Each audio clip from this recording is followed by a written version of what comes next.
Next हमारे पास आता है, हमने लास्ट क्लास में क्या किया था, स्टाफिंग का पूरा प्रोसेस किया। उसमें हमने सारा देखा था कि कैसे सॉल्व करते हैं। बिल्कुल work force man power requirement से लेकर उनकी कॉम्पोनेंट, अब हम इनके जो अंदर के कॉम्पोनेंट जैसे कि रिक्रूटमेंट हो गया, सिलेक्शन हो गया, प्रोसेशन हो गया, ट्रेनिंग हो गई, हम उन सारे कॉम्पोनेंट्स को देखते हैं। तो जैसे कि रिक्रूटमेंट का मतलब क्या हुआ कि सबसे पहला स्टेप है पॉजिटिव एस्पेक्ट, जिसमें कि कंपनी कोई भी ऑर्गेनाइजेशन वो लोगों को अट्रैक्ट करती है कि हमारे यहाँ अप्लाई करो। ठीक है ना?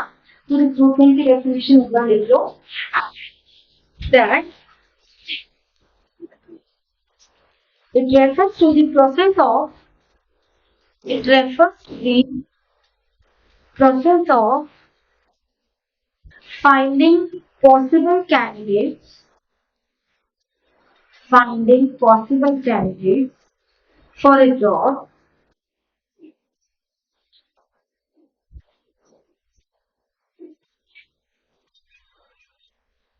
ठीक है, or for a specific or for a specific function. The definition here, it is a process of searching. It is a process of searching for prospective employees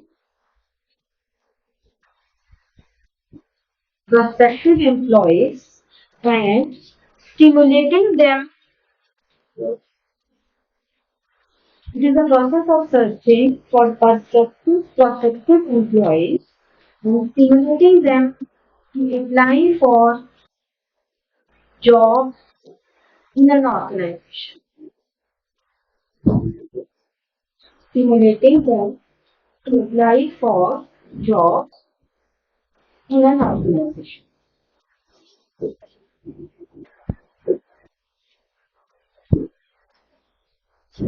ठीक है? तो ये हमारे पास सोर्सेज ऑफ रिक्रूटमेंट है कि वो आपका डिफरेंस सोर्सेज। इंटरनल में हम दो तरह से कर सकते हैं। हमारा ये डिपार्टमेंट ए है, ये डिपार्टमेंट बी है, ये डिपार्टमेंट सी है। कोई एक एम्प्लॉय यहाँ काम कर रहा है, तो यहाँ से यहाँ, यहाँ से यहाँ, लेवल पर डेजिग्नेशन पे वो डिपार्टमेंट ए में काम करता है, उसी डेजिग्नेशन पर वो बी या सी में काम करता है। ट्रांसफर होते हैं, ये ट्रांसफर होता है।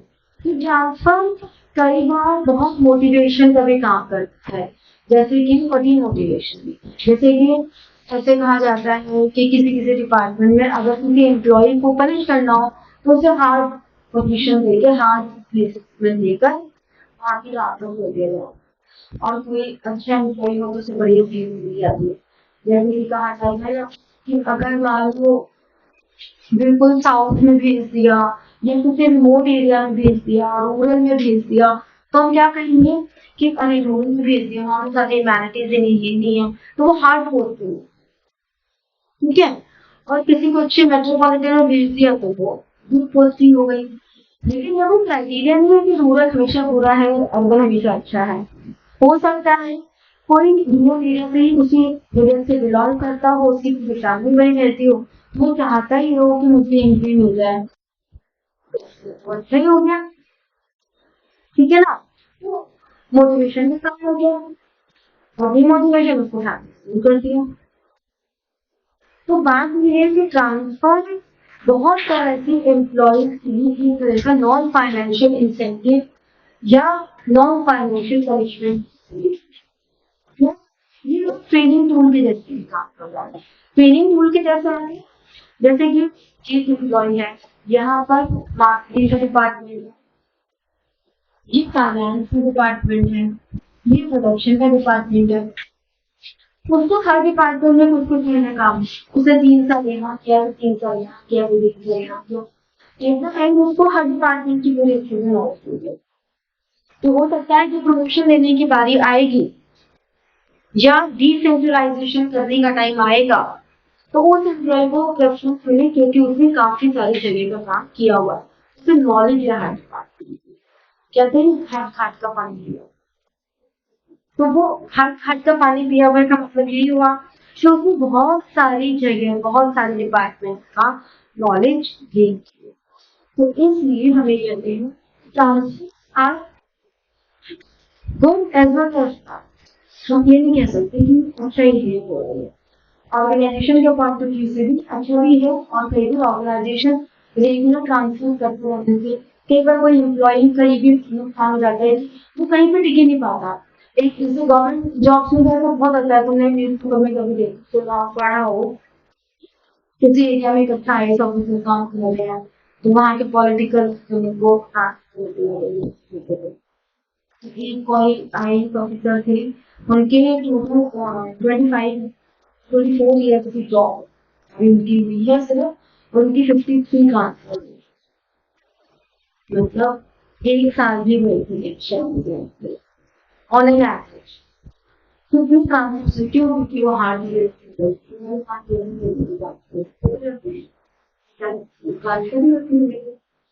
इसके साथ ही काम था कई बार फिर आपके पास प्रमोशन। प्रमोशन के लिए है कि अभी आप एक ऑपरेशन लेवल पे काम कर रहे हो,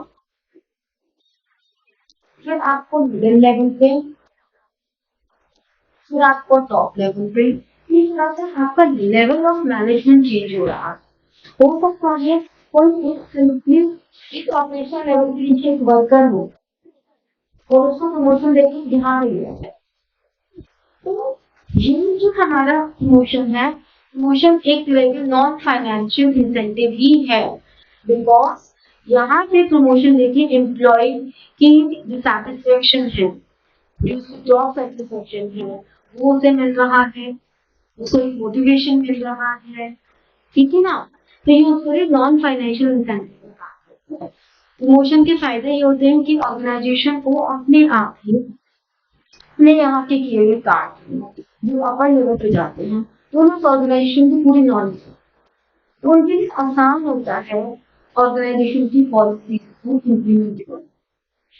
बिकॉज अगर वो मिडिल लेवल पे चले गए तो आपको ऑपरेशन लेवल पे काम किया हुआ है, उनको पता है कि ऑपरेशन लेवल की क्या प्रॉब्लम आती थी मुझे, तो जब वो मिडिल लेवल पे जाएगा तो पॉलिसी एग्जीक्यूशन में वो कोशिश करेगा पर्सन भाई वो प्रॉब्लम ना।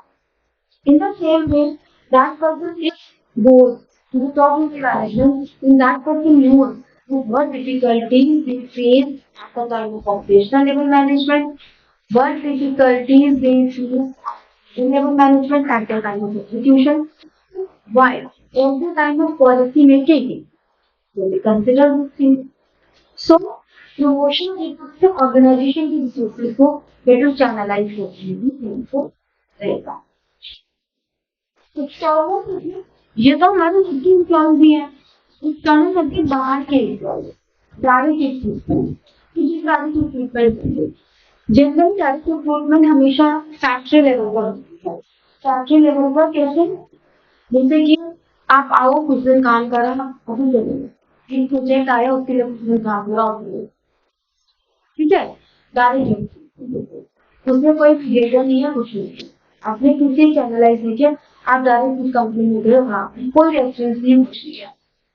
कैजुअल कॉलेज भी ऑलमोस्ट वही है, लेकिन कैजुअल कॉलेज में क्या हो रहा है, जैसे कि अभी फेस्टिव सीजन है, तो फेस्टिव सीजन जैसे ही है आया तो फैक्ट्री के गेट के बाहर निकाल दिया और उनको पर डे की बेसिस पर आर के बेसिस, जैसे अभी दिवाली का टाइम आएगा तो हम क्या करेंगे, दिवाली की सफाई के लिए तो वो कैजुअल ले लेंगे, वो आए उन्होंने 4 घंटे काम किया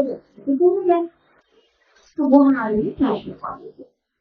Advertisement is the main source of income. Advertisement हर जगह, टीवी में एडवर्टाइजमेंट, न्यूज़पेपर में एडवर्टाइजमेंट, बहुत सारी वेबसाइट्स पे आते हैं। पब्लिशिंग ऑल्सो अ पार्ट है। ये पब्लिशिंग में क्या हो रहा है, पब्लिशिंग बेसिकली वही तो है कि Adobe.com, Monster.com, इतने सारे जो वेबसाइट्स हैं, इन वेबसाइट्स से थ्रू लेगा एम्प्लॉय, वो भी तो एडवर्टाइजमेंट ही करेगी।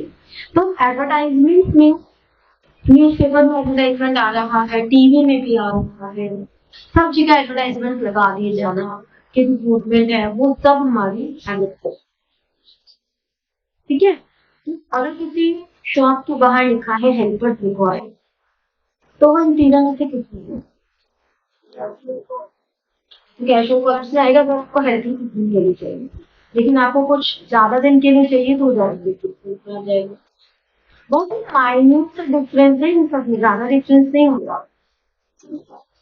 तो एडवर्टाइजमेंट का फायदा ये होता है कि मास लेवल पे हमें लोग मिल सकते हैं, क्योंकि आपने न्यूज़पेपर में दिया था, न्यूज़पेपर तो लोगों के पास जा रहा है, या आपने वेब पब्लिशिंग के थ्रू किया था, वेब पब्लिशिंग कितने लोग देख रहे हैं, बहुत लोग देख रहे हैं, हजारों लाखों करोड़ों लोग देख रहे हैं, तो आपको मास लेवल पे रीच करने का मौका मिलेगा। ठीक है, एम्प्लॉयमेंट एक्सचेंज, हालांकि आजकल एम्प्लॉयमेंट एक्सचेंज का जमाना रहा है, आजकल तो ये वेब पब्लिशिंग एडवर्टाइजमेंट इनकी हुई है, बट स्टिल होता क्या है, हर एक एरिया में गवर्नमेंट की एम्प्लॉयमेंट एक्सचेंज, तुम वहां भी जाओ, चाहो तो अपने एरिया पे एम्प्लॉयमेंट एक्सचेंज वहां जाके अपनी क्वालिफिकेशन कि भाई मैं अभी परसुइंग ट्वेल्थ, मुझे मेरे मार्क्स को बना के तुम्हारी फाइल लगा जाएगी, तुम्हारा एम्प्लॉयमेंट एक्सचेंज हो जाएगा। और मैं as an employer employment exchange जाऊंगी कि या उनसे कहूंगी कि मुझे मेरे इस पोजीशन के लिए रोक देंगे, तो वो अपने वहां से डेटा मुझे देंगे और मैं अपनी कॉल करूँ। ठीक है, तो उसके बाद तुम चाहो तो एम्प्लॉयमेंट एक्सचेंज को कह दो कि मैं हमको आगे नॉलेज मत करना, या रख दो कि हम जॉब करते हो, तुम्हारा तो हो गई, तो तुमने वहां जाके अपनी जॉब रेट करा दिया ऑनलाइन। तो ये एम्प्लॉयमेंट एक्सचेंजेस गवर्नमेंट ने इसलिए ओपन किए थे क्योंकि हर एम्प्लॉयर को एम्प्लॉय ढूंढने में दिक्कत ना हो और एम्प्लॉयज को एम्प्लॉय ढूंढने में दिक्कत ना हो, उन्होंने एम्प्लॉयमेंट एक्सचेंज दिया। हम लोगों के टाइम पे तो कॉलेजेस में इतना कंपलसरी कर देते कि हमें फोर्सफुली बोला जाता था एम्प्लॉयमेंट एक्सचेंज जाओ, तो डीओ में गई, डीओ का खुद का एम्प्लॉयमेंट एक्सचेंज, तो मैं कॉलेज में बोले थे एम्प्लॉयमेंट एक्सचेंज जाओ, रजिस्ट्रेशन करा के रिसिप्ट भेजनी पड़ेगी, कॉलेज में सबमिट करनी पड़ती थी प्रमोट करने के लिए कि और हमारे गर्ल्स कॉलेज में था, थोड़ा सा गर्ल्स का प्रमोशन के लिए कि वो गर्ल्स के अंदर ये चीज आए कि गर्ल्स भी जॉब कर सकते हैं, वरना आज से 25 साल पहले इतना ज्यादा गर्ल्स सब मतलब नहीं होता था वो चीज है। तो एम्प्लॉयमेंट प्लेसमेंट एक्सचेंजेस का ये बेटर वर्जन है, तरह से प्राइवेटाइजेशन हुआ, प्राइवेट फंड वैसे वैसे एम्प्लॉयमेंट एक्सचेंज को टेक ओवर करते हुए मैनेजमेंट, ये आपका पहला इम्पोर्टेंट है और ये दूसरा आपका मोटिव है, source of placement agency management consultant भी क्या हो गया है कि प्लेसमेंट एजेंसी जैसे मान लो स्कूल स्कूल में कंप्यूटर लैब, वहां पे उनको फुल टाइम टीचर की जरूरत नहीं है। ठीक है, या वो अपने उसको अपने स्कूल का एम्प्लॉय रखना नहीं चाहते, क्योंकि अगर हमने स्कूल के एम्प्लॉय रखा तो स्कूल एम्प्लॉय के सारी फॉर्मेलिटी करनी पड़ेगी जो वो नहीं है। तो उन्होंने एक प्लेसमेंट एजेंसी से बात करी कि आप यहाँ से हमें भी हायर दीजिएगा। अब मान लीजिए किसी स्कूल में हूँ लेकिन मैं हूँ एम्प्लॉय प्लेसमेंट एजेंसी, जिससे ये होता है मैं वहाँ की एजेंसी की एम्प्लॉय हूँ और मैं उस एजेंसी की एम्प्लॉय होने के नाते ऐसे बहुत सारे जगह होता है, हॉस्पिटल में भी बेसिकली आउटसोर्सिंग है। लेकिन प्लेसमेंट एजेंसी का वो करेगा, प्लेसमेंट एजेंसी ये भी काम करती है कि आपको प्लेसमेंट चाहिए तो आप उन प्लेसमेंट एजेंसी के पास जाओ, जैसे एम्प्लॉयमेंट एक्सचेंज में जाते थे और कि हमें जॉब की रिक्वायरमेंट है, तो फिर मैं प्लेसमेंट एजेंसी के पास जाऊँ मुझे चाहिए, तो वहां पर भी प्लेसमेंट एजेंसी का एम्प्लॉयमेंट एक्सचेंज की जाती है, लेकिन फुल और बेटर वर्जन। जैसे कि मैंने एज एन एम्प्लॉयर बोला कि भाई ये जो प्रीलिमिनरी इंटरव्यू है, डॉक्यूमेंट की स्कैनिंग है, ये सब करके मुझे भेजो फाइनल, ये सब करके आप मुझे भेजो, मैं फाइनल इंटरव्यू दूंगा। तो उससे पहले के जो स्टेप्स है वो मैं नहीं लूंगी, मैं उस पहले के सब प्राप्त करूंगी। तो ऐसे में प्लेसमेंट एजेंसीज और मैनेजमेंट कंसल्टेंट्स और वो अच्छे पोजीशन के लिए यहाँ जाते हैं, नेटिव स्पीकिंग पोजीशन है, बड़े बड़े पोजीशन के लिए प्लेसमेंट एजेंसीज और मैनेजमेंट। ठीक है, फिर campus recruitment, this is the major third source. जब प्लेसमेंट एजेंसी जैसे कमीशन लेती है ना, फिर उससे हम यहाँ पर आते हैं। तो जैसे वो कमीशन ले लिया, कंपनी को भी कमीशन देना पड़ता है और एम्प्लॉय को भी देना पड़ता है। कोई कोई प्लेसमेंट एजेंसी है जो एम्प्लॉय से नहीं लेती, सिर्फ एम्प्लॉयर से लेती है, काम नहीं करती, दोनों तरफ से कमीशन लेती है। तो कंपनी ने इसका भी रिपोर्ट निकाला, मेरी कंपनी में कौन एम्प्लॉय है, मुझे फॉर एम्प्लॉय मैंने तुम्हें बोल दिया, मैंने कहा कि भाई मुझे ना एक पोजीशन दे दीजिए, तुम्हारा भी है फ्रेंड कोई है, मैंने कहा तो मैंने प्लेसमेंट एजेंसी को तो मैं दे दूंगी पैसा, लेकिन अगर मैं उसको मान लो कहता है 20,000 देती, मैं अपने एम्प्लॉय को 10,000 दे दूँ, और तुम्हें बिलोंगिंग में सिर्फ ये नहीं कि अगर तुम्हारे सजेस्ट किए हुए पर्सन को मैं अपने यहाँ एम्प्लॉय में दे रही हूँ, तो यू फील गुड, देखो मैंने कितना हो गया, मैंने सजेस्ट किया वो सब रख लिया, उस पर भी तुम्हारा एहसान देगा कि मेरा बिलोंगिंग अपनी फाइनेंशियल इंसेंटिव भी मिल रहा है। तो basically recommendation of employees financial and non financial दोनों तरह के इंसेंटिव्स का होता है, समझिए। तो इस तरह से recommendation of employees placement agencies के आने के बाद बहुत बड़े एम्प्लॉइज जो और तो उनको भी पैसा था, अपने एम्प्लॉय को देते हैं पैसा, उससे हमारे एम्प्लॉय ज्यादा ठीक है। इन सबके बीच में एक कैंपस रिक्रूटमेंट, ये तो तुमने सुना भी बहुत होगा कि कॉलेजेस में जो कैंपस रिक्रूटमेंट के लिए आते हैं, ये हमारा थर्ड मोस्ट पॉपुलर वे है। जनरली कैंपस रिक्रूटमेंट तब मिलते हैं जब फ्रेशर कराने के लिए, मगर यहाँ पे एक्सपीरियंस नहीं चाहिए, आप तो इंजीनियरिंग के थर्ड ईयर में, कॉलेजेस के सेकेंड ईयर में ही फाइनलाइज कर पाते हो, तो जनरली वो फाइनल एग्जाम देती है, उससे पहले उनकी एम्प्लॉयमेंट फाइनल होती है। तो कैंपस रिक्रूटमेंट वहाँ पे ज्यादा एप्लीकेबल है जहाँ पे फ्रेश टैलेंट, जहाँ पे एजुकेटेड टैलेंट, तो जो स्किल्ड पर्सन है, एजुकेटेड पर्सन, उसके लिए कैंपस अगर हम फैक्ट्री लेवल पे लेबर को रखना है तो वहाँ पे कैंपस रिक्रूटमेंट नहीं होता है, वहाँ पे डायरेक्ट इंस्टीट्यूशन में कैशुअल कॉलेज होगी, ज्यादा से रिकमेंडेशन ऑफ ये चलेगा कि 4 महीने काम कर रहा है, मेरे हमारा और कुछ भाई होते ले जाता है, तो रिकमेंडेशन वर्क तो हाई लेवल पे काम करेगा, मिडिल लेवल पे भी काम करेगा। तो मैं एक प्रोडक्शन मैनेजर कोई है जिसमें फाइनेंस के लोग फैक्ट्री वो थर्ड लेवल पे काम करेगा, कैंपस रिक्रूटमेंट सिर्फ उन्हीं पोजीशन, लेकिन हमें educated skilled person labour contractor ये होता है, बिल्कुल लेबर कॉन्ट्रैक्टर तो बिल्कुल ही हमारा जो वेजेस वाला काम होता है ना, बिल्कुल जो वो लेबर होती है जो हमारे बिल्कुल प्रोडक्शन में डायरेक्टली काम कर रही है, इसको लेबर मुझे 100 लोग चाहिए काम करने के, मैं कहाँ से 100 लोग, मैंने लेबर कॉन्ट्रैक्टर से बात की, मैंने कहा भैया मुझे 100 लोग चाहिए 4 महीने का, उसमें जो है मेरे से जल्दी खत्म, मैंने कॉन्ट्रैक्ट दे दिया। अब अगर मान लो उनमें से कुछ छोड़ के भी जाते तो मेरे से जल्दी नहीं, और 5 छोड़ गए तो 5 वो उसी करेगा, क्योंकि मेरा उसको 100 करेगा। हालांकि इसमें एक्सपेक्टेशन बहुत है, हो सकता है लेबर कॉन्ट्रैक्टर को 3 लेबर के 1000 रुपए दे दो, लेकिन वो आगे 400 रुपए दे रहा हो, 600 भी दे रहा हो, ये बहुत ज्यादा एक्सप्लॉइटेशन लेबर कॉन्ट्रैक्ट, ठीक है। समझ में आया? Got it? Internal source of recruitment and external source of recruitment के मैरिट्स एंड डिमेरिट्स, जब भी आपसे ये पूछा जाए विच सोर्स इज बेटर, तो ऐसा कुछ नहीं होगा कि विच सोर्स है, दोनों ही बढ़िया है, दोनों ही बढ़िया है, दोनों के अपनी प्लस है, दोनों के अपनी माइनस है। तो क्वेश्चन अगर ये पूछता है विच सोर्स इज बेटर, तो आपको कभी भी किसी एक सोर्स को नहीं है, आपको दोनों के मेरिट्स बता के डिमेरिट्स बता के ये बताना है कि दोनों। लेकिन अगर पूछा जाए कि source is much better than prove, तो अगर इंटरनल सोर्स को अच्छा बता दो उसके मेरिट्स बता दो और एक्सटर्नल को डिमेरिट्स बता दो, एक्सटर्नल को अच्छे बताना कि एक्सटर्नल की मेरिट्स बता दो कि किसके डिमेरिट्स। जब तो क्वेश्चन चाहे हो रहे हैं ना पूछना कि इंटरनल सोर्स बेटर है, ठीक है, तो बेटर बोल देते हैं, कैसे जो सवाल पूछे जाएगा वही तो जवाब दोगी।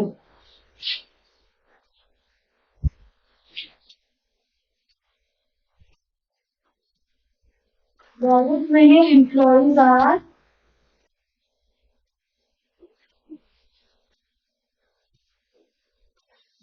motivated.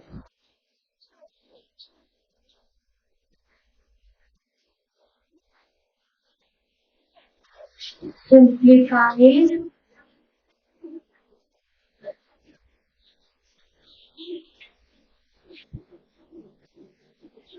the process of selection.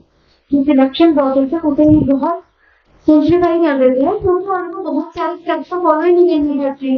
भाई ऑलरेडी काम कर रहे हैं सिलेक्शन एंड प्लेसमेंट।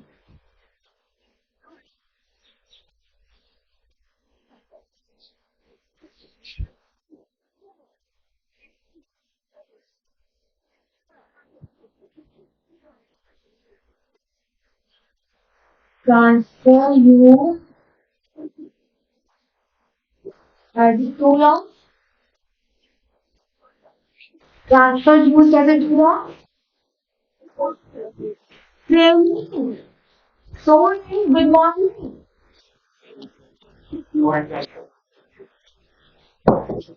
जिसके दिमाग में होता है कुछ हमारा दिमाग पढ़ लेंगे है ना।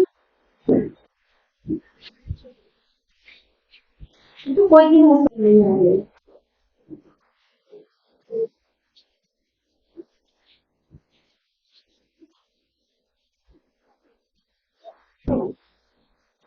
ये ज्यादा इकोनॉमिकली ट्रेनिंग ज्यादा देनी पड़ रही है।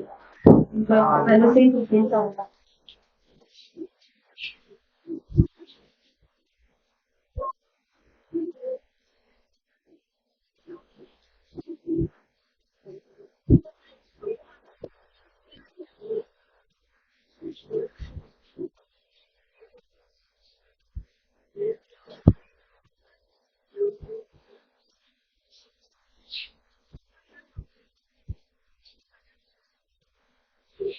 जब इंसान क्या फ्रेश टैलेंट आता है तो फ्रेश टैलेंट का अपना एक जज्बा आता है काम करने का। तो वो हमारा रिड्यूस हो जाएगा।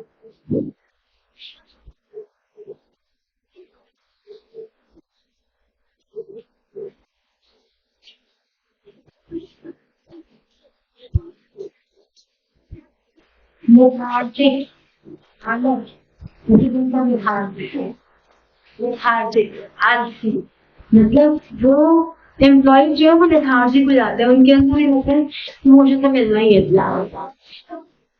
उनको ये चीज आ जाती है। जैसे कि बहुत सारी ऑर्गेनाइजेशन है जिनमें ये है गवर्नमेंट सेक्टर में तो ये बहुत ज्यादा है कि इतने सालों के बाद आपको प्रमोशन मिलेगी ही मिलेगी। प्राइवेट में तो भी परफॉर्मेंस बेस्ड है लेकिन इसमें तो परफॉर्मेंस बेस्ड से ज्यादा नंबर ऑफ ईयर सर्विस के तो उसमें लेथार्जिक हो सकते हैं। ठीक है ना। जब मैं कॉर्पोरेट भी कर दी तो लेथार्जिक हो सकते हैं।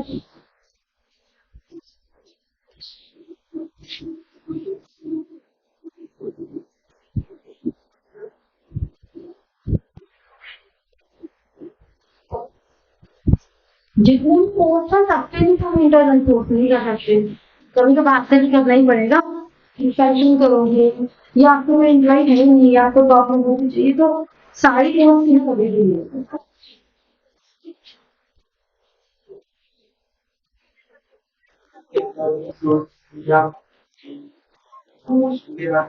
मैं दोनों का बता रही हूँ इंटरनल पोस्ट के बारे में बता रही हूँ। नया एम्प्लॉय आएगा तो कंपटीशन की फीलिंग आएगी। ये जो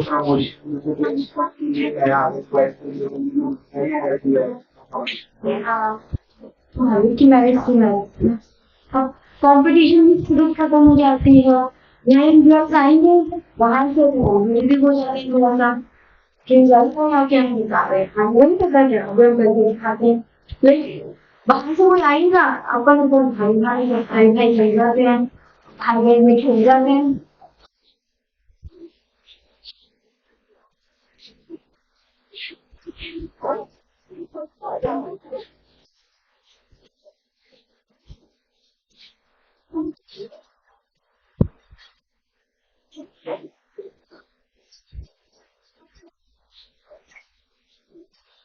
बहुत ज्यादा ट्रांसफर होंगे तो प्रोडक्टिविटी भी कम हो जाती है क्योंकि ट्रांसफर ट्रांसफर चलते जा रहे हैं, वो इसीलिए सेट होते हैं, इंश्योरेंस ट्रांसफर हो जाते हैं, तो उसमें उनके काम करने की फ्लो ही नहीं बन पाती है। ठीक है ना, आप लोगों की अगर मानो टीचर बहुत चेंज होते हैं, आपके बढ़ने का फ्लो कुछ नहीं जाता है ना, वही टीचर 11 से बढ़ा 8 से बढ़ा रहे हैं, बढ़ने का फ्लो अच्छा लेते हैं, कोई गलत बात नहीं।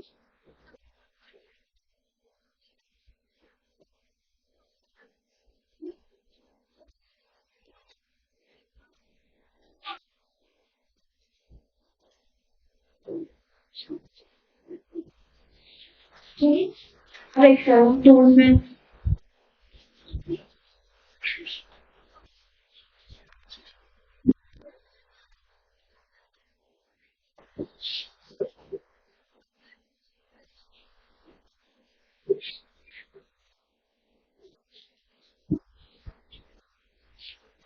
रिसर्च का सॉफ्टवेयर में हमारा एकदम से स्कोप ही बढ़ गया, तुम ज्यादा क्वालिफाइड ले सकते हैं, कॉम्प्रोमाइज करने की जरूरत नहीं है ना, वाइडर चॉइस, सोचिए कितनी चॉइस बढ़ गई। अगर हमारी लिंकिंग चला होती है ना अपने जॉब के लिए, तो कितने लोग अप्लाई कर रहे, ठीक है ना, सब सारा चीजें वही जिस प्रोजेक्ट को देखना, सारे वही है, वो उसकी मैरिज था, उसकी मैरिज था, और उसकी मैरिज था, वो मैरिज था, वाइडर चॉइस मिल रही है, फ्रेश टैलेंट मिल रहा है। क्यों फ्रेश टैलेंट मिल रहा है? क्योंकि अब नए लोग आ रहे हैं, नए लोगों का नया जज्बा होगा, ठीक है ना। अब अगर मैं तुम्हें पढ़ा रही हूँ, मैं तो थक गई, देखिए मैं दूसरी टीचर को मैं तुम्हारे लिए पढ़ाने के लिए रख दूँ, तो तुम भी थोड़ी देर शांति से पढ़ोगे, नई नई टीचर कैसे और खाली कोशिश करोगे, या लेकिन और नई टीचर भी कुछ कंट्रोल करने की कोशिश करेंगे, अगर ट्रेनिंग की बच्चों को ट्रेनिंग कर, या एकदम ऐसे गंदा लेके और तुम्हारे ठीक है, हो सकता है, बस ये गहरा तो होगा, कुछ नया समझा, मेरे बात सुनते सुनते पक जाते हो गए,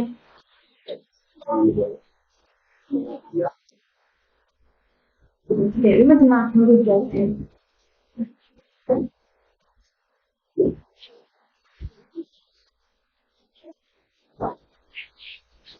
और कॉम्पिटिटिव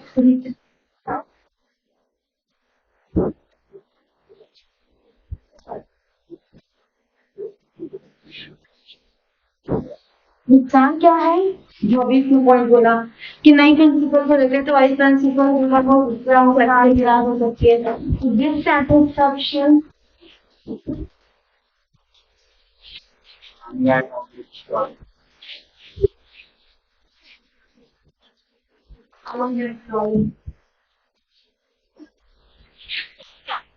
एम्प्लॉइज में डिससैटिस्फैक्शन हो सकता है,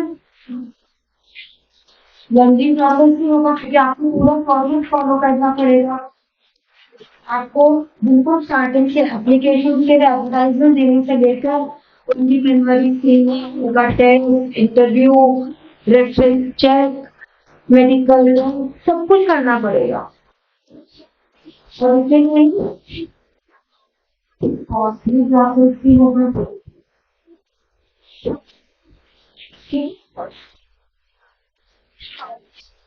समझो। इस तरह से ये हमारा पूरा रिक्रूटमेंट के एम्प्लॉयमेंट सिस्टम में होगा। समझ में आ गए, आसान चैप्टर है, अभी तक नहीं डाली तो फिर से डाल लो ये आदत कि हमें रेगुलर पढ़ना है, क्योंकि अगर साथ साथ पढ़ लेंगे तो ये आसान चैप्टर है, आपको तो चेंज बहुत ज्यादा लॉन्ग कर जैसा इसलिए अगर साथ साथ कर लूंगी तो आपको साथ साथ लर्न होंगे, इतना वो भी जनरली क्लास में पढ़ते हैं, वो नहीं पढ़ते हैं, जो आप मुश्किल से बैठोगे 20 मिनट की नहीं होते, इससे ज्यादा नहीं होता, तो 15-20 मिनट हम देने क्या ही दिक्कत है इसे, ठीक है, बोलिए नहीं So like, share and press the bell button for getting your notifications and comment. ठीक है, thank you.